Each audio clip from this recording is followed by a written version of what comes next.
विकासशील इंसान party VIP के संस्थापक और पूर्व मंत्री मुकेश सहनी बुधवार से यूपी, बिहार और झारखंड का हेलीकॉप्टर से दौरा करेंगे और एक सप्ताह में 14 जनसभाओं को संबोधित करेंगे।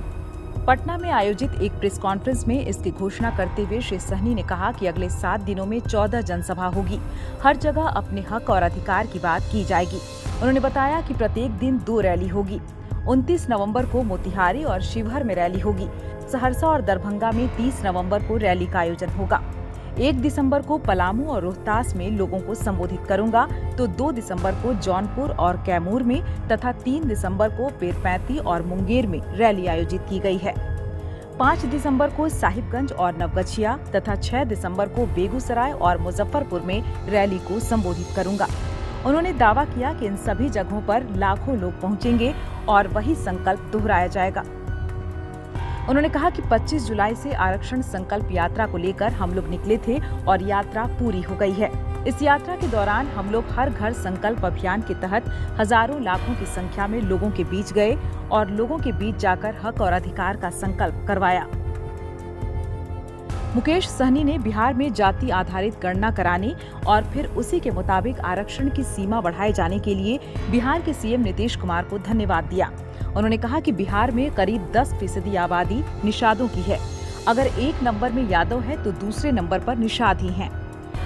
उन्होंने साफ लहजे में कहा कि अब राजा वही बनेगा जिसके पास वोट होगा और वोट हमारे पास है।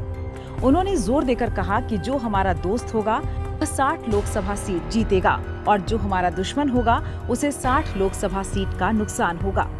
एक प्रश्न के उत्तर में उन्होंने कहा कि समय आने पर गठबंधन की घोषणा की जाएगी। उन्होंने साफ लहजे में कहा कि जो आरक्षण की बात करेगा उसके साथ हम होंगे। तो 14 रैली है।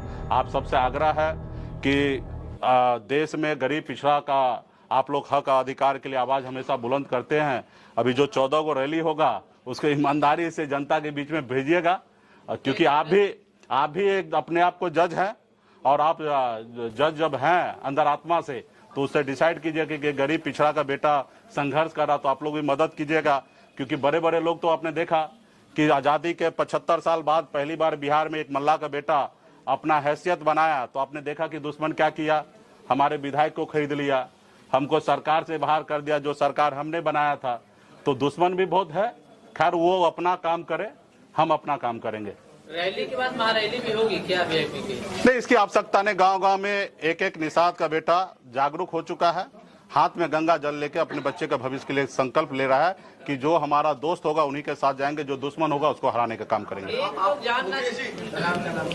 मुकेश सहनी जी, नीतीश कैबिनेट में ऑफर है, आपका हिस्सा हो सकते हैं?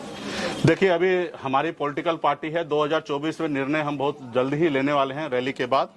अभी कुछ भी बोलना सही नहीं होगा। अभी हम अपने रैली में लगे हुए हैं। देश की जनता जानना चाह रही है कि मुकेश सहनी जो है वो भारत में रहेंगे कि इंडिया में रहेंगे, पसंद क्या है, ये लोग जानना चाहते हैं। देखिए, अभी हम अपने काम में लगे हैं।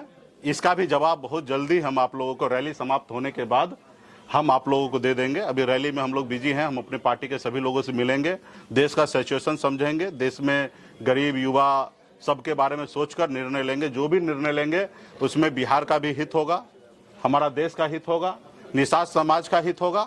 ये सब सोच समझ के लेंगे। अभी तो हम दूसरे काम में लगे हैं और वो काम पूरा हो जाएगा तो निश्चित तौर पे आपने राम का यहाँ पे राम की तस्वीर लगी हुई है, लेकिन जो बिहार सरकार है वो छुट्टियों में कटौती कर दी है, हिंदुओं की छुट्टी में, लेकिन जो अदर संप्रदाय के पर्व है उनमें बढ़ोतरी की गई है। खास करके रामनवमी का भी छुट्टी कैंसिल।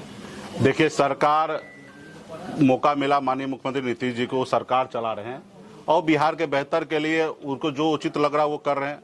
और रहा कि अगर वो गलत करेंगे तो जनता आने वाले समय में परिणाम देंगे।